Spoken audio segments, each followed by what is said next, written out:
Hey everyone, RJ Productions here. I'm back at home in Texas, back from the long trip that I just went on for 2 weeks. 1 week was kind of vacationing with my family, and then the rest of it actually was like 16 days, but the rest of it was doing some riding. But I did ride my bike up to Branson for the vacation, so I'd have it up there to be able to leave.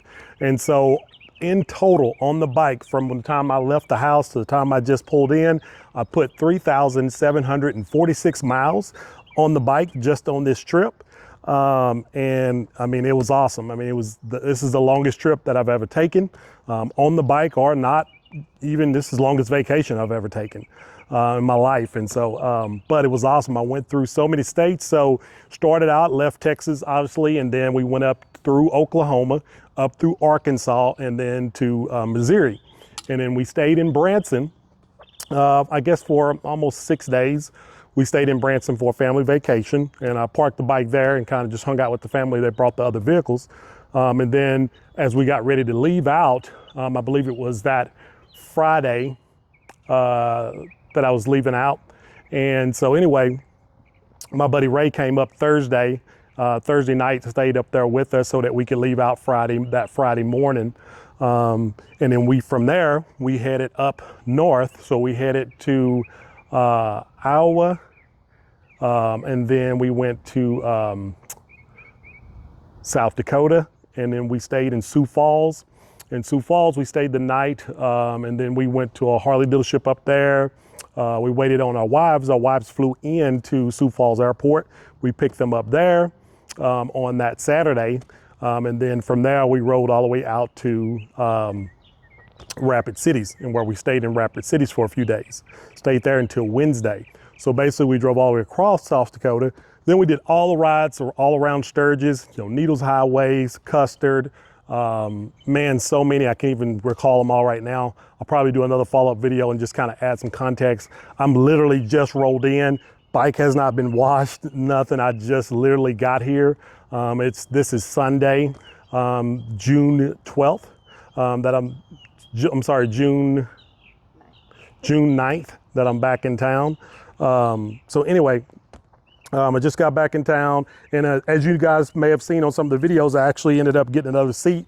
My seat that I had a seat sent out, one of the CVO seats I sent to Bad Boy Cycle, George with Bad Boy Cycle, to be able to do some things for me on it, but I didn't get it back in time, so hopefully it'll be here within the next week.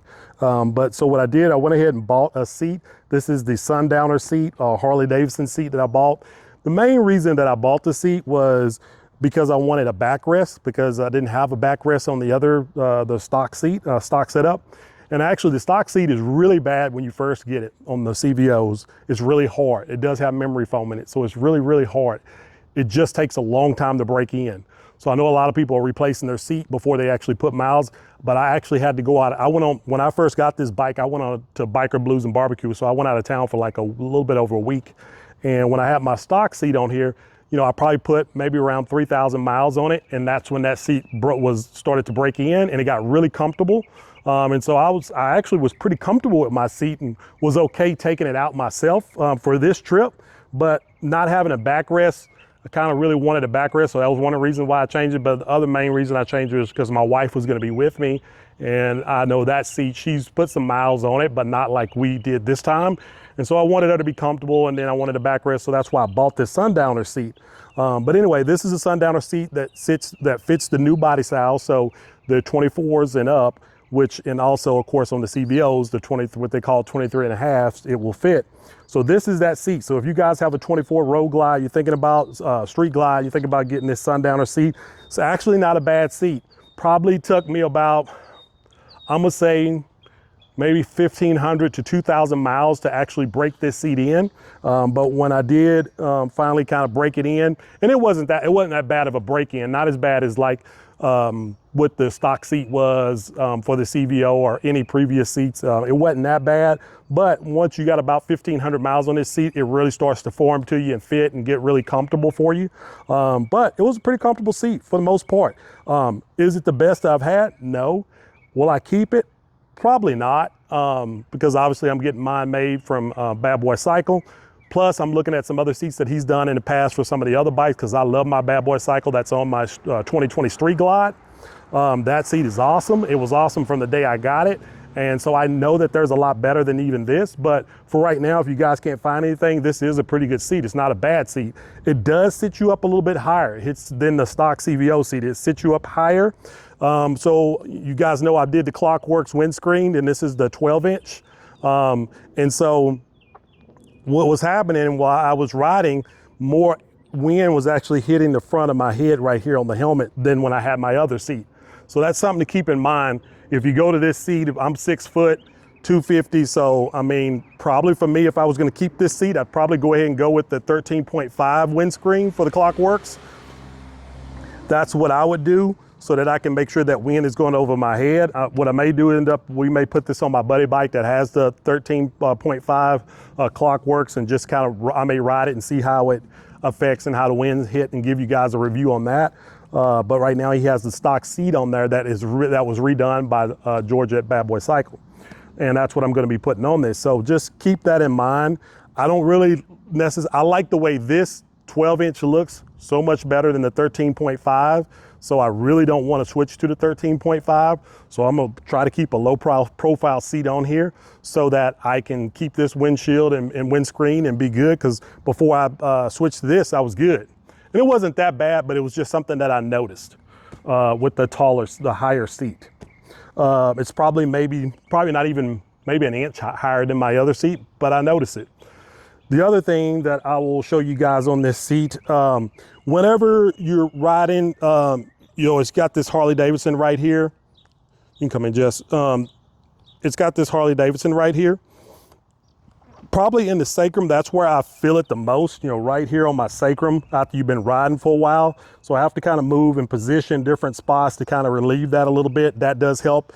I probably, on the way back a while ago, we probably went about 2.5 hours without stopping. So I ride this seat probably 2 hours to 2.5 hours without stops, and it's fine. Just got to do probably about 1.5 hours. I start moving around, repositioning a little bit, but I can probably ride it 1.5 hours without even any repositioning. The backrest here, it's not that stable. So it moves, you see that? So it'll kind of, but once you put firm weight, it'll lean back. Now, when my wife was here, I don't know if it was her legs or something, but it didn't seem like it leaned back as much. But by myself, it did seem like it leaned a little bit more. And so it doesn't really have a pouch on the back or anything. And then if you come around here, on the back here, you see this metal kind of bracket here. I felt like on the long ride, especially after I did 2 hours, if I was leaning back on this, I could actually feel where that metal was in here. I've had backrests on other seats. I didn't feel that as much, never noticed that, but I did notice it on this, and maybe because it was so much play, just something to think about this seat. And the way it comes off here is you just basically, if you see this right here, you just squeeze these in and then you can pull it right out. So that's the way it come out. Now, this can be adjusted. When I first put this seat, I'm gonna show you this. So I'm gonna take this seat off and show you. And by the way, my bike is dirty. I just got in, have not washed it. It's gonna need to be washed, but I wanted to get this video done while everything was fresh on my mind, so I wouldn't forget things and give you a real-time feedback. Plus, I have somewhere I have to be, so I wanted to get this shot before I have to leave out. But if you look right here, there's 3 different adjustments right here. When I first put the seat on, I had it all the way back. It was all of this, and it was just too far up. I couldn't even hardly brake. I couldn't ride my bike right. It was just too far up, so I had to adjust it. So I adjusted it all the way back. That was pretty good for me. Maybe for that play on that backrest, maybe I could have tried to move it to the middle and seen if that was a little bit better. But I just went ahead and left it there, so I have plenty of room to stretch my legs and be comfortable on this trip. And it was pretty good for the most part. You will see this little bracket right here. So it comes with you have to put this on there, and then it comes with this little screw and another screw and nuts. You had to screw that on there. I bought this on the road. I only had my small little tool pack, so I didn't have a lot of tools. And there's a little piece that goes right here, and I have that and another nut to be able to tighten this up. But I dropped the nut down here, and I just didn't have everything to be able to pull everything out. And I was in a hurry. It was getting ready to rain. So I just put it on here, and plus I had already talked to a bunch of guys at Harley. They say they don't even use this bracket. They just put this part on there and it's no problem. And honestly, it wasn't any problem. You can see it's not moving at all. It's barely moving at all. It's just that when you squeeze that in there, the way that this actually fits in, and I can show you this. So this goes in like that and it locks in, but you see, now maybe if this was there, it probably would help a little bit with that. But usually I'll try to drop it all the way in that bottom one, and it is still a little play. But once you lean back, it's fine. It's not going anywhere. But just something to keep in mind. But like I said, I'm gonna probably be going to a different seat. If I was gonna keep this seat, I'd probably send it to Bad Boy Cycles and let him like reskin it, do something neat, because this pattern on it, this design to me is just very boring. I actually seen one that he did, some diamond stitch, some different things to it, and it looked really, really good. So he told me if I wanted to send this to him, that he would redo it for me and put some more memory foam cushion in here and actually, you know, make it look a lot better. But like I said, I'm probably just gonna sell it. And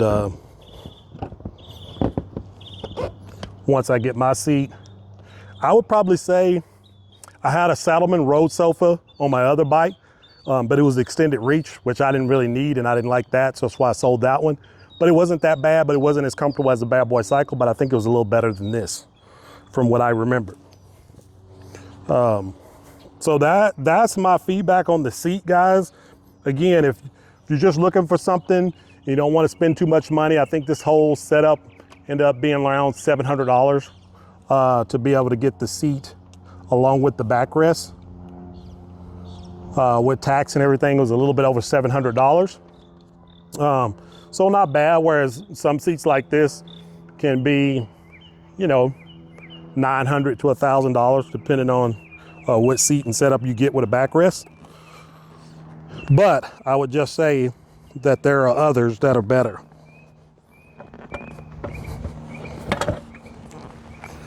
And so when you get ready to put this back in, you just got to find that little slot for the bracket, and then make sure you get it all the way down and locked in. But it's still, you know, it's just, to me, it's not, there's better designs out there. There's better options out there, but it's not bad. But that's my feedback on it. But all in all, it was a good seat. Like I said, I did, which I would probably say, I think it was about a little bit over 1,000 miles. So I probably put around 2,700 miles on this seat before I actually bought this seat. Well, no, I take that back, because I actually got it in Springfield, Missouri. So actually it was probably around 3,200 miles on this seat, about 3,200 miles on this seat. So, but all in all, it's not bad. The windscreen did well other than this being a little high. So just something to think about on that. I got so many other videos and things that I'm going to be working on and getting these things out to you guys. But man, I had a lot of fun. I would probably say riding around South Dakota on the west side, man, this is awesome riding out there. It's so beautiful. Colorado, so beautiful. Pikes Peak. I mean, we did so much. I can't even remember all. Garden of the Gods, Estes Park. I mean, so many epic places that we went to, that we did. Even we were trying to get out to do the $1 Million Highway. So we ended out on Monarch Mountain. Saw a lot of wildlife out there. I mean, just epic, man, just crazy. If you have not taken your bike on a road trip like that and really got out, like, it's so cool there. The weather there was probably, I mean, if you wasn't in the mountains, it's probably anywhere around 60 to 80 degrees max. It's like 92, 95 here. And so the weather was perfect. You just bring your jacket, throw it on, your chaps if you needed to. When you get in the mountains, probably got as low as like 50s, about 50 something, 48 maybe one time. But that's as low as it got. I mean, perfect riding weather. I mean, roads were so awesome, scenery so beautiful. If it's something that you've never done, you got to experience it. I mean, it was. I don't even have words to say. But I definitely will be doing it again. Probably this next time I will spend more time in Colorado just to go do some of the things there that I didn't do. And then maybe go out to further to the West Coast, maybe California, something like that, Utah, Montana, some areas that I didn't go. Oh yeah, I don't even know if I finished out. Did I finish out everywhere I went? So I know I said South Dakota. So South Dakota, then we came down, let's see, we went in Wyoming for a little bit. We went into Nebraska for a little bit. We went into New Mexico. I think that's it. I don't think I'm missing anything. So yeah, all of those states, I mean, it's crazy. It's the most amount of states I've ever been to at one time in my life, which again, I have to give my backstory sometime because, you know, I grew up in a small town in East Texas in the country and didn't think I would ever leave the state. And I never did leave the state until I was out of high school and graduated and, you know, had a son already and all of that before I actually traveled. And I want to say the first time I went out of state was Louisiana. So, but yeah, we'll give some of that backstory later. But yeah, guys, subscribe, comment. There's a lot of different things that happen on the trip, things on the bike I'm gonna talk about and give more feedback, but I just wanted to give the review on the seat. And also just tell you a little bit about the trip, get it epic. That way, it's just in case I forget something. I wanted to get the things that were fresh on my mind, especially on the review for the seat. So a lot of this video will be on the review of the seat, but also I have some of this just, you know, an end cap on the trip as I got back, and then I'll end up doing notes and everything and giving you guys even more feedback and maybe break it down into different areas of different days. So I'm gonna be working over that probably over the next couple of weeks to get those videos out to you. But I'll go ahead and get this out because I know a lot of guys want to know about this seat. So I'll go ahead and get that out pretty well. And then the video, you should be able to see the video for the windscreen, the review on that. I'll probably give a follow-up to that also. But yeah, hey, thank you guys for watching. Let me know questions you got, things that you want me to make a video on about the trip, things like that, anything, feedback, things that you like, things you didn't like, just let me know, comment below, subscribe. I always try to answer all my comments and look at all that. So I look forward to your feedback. Thank you guys for watching. Thanks for subscribing. Thanks for being a part of the channel and the community. And let's just keep this motorcycle and riding community going and just keep it epic. All right. RJ out. You guys have a great one.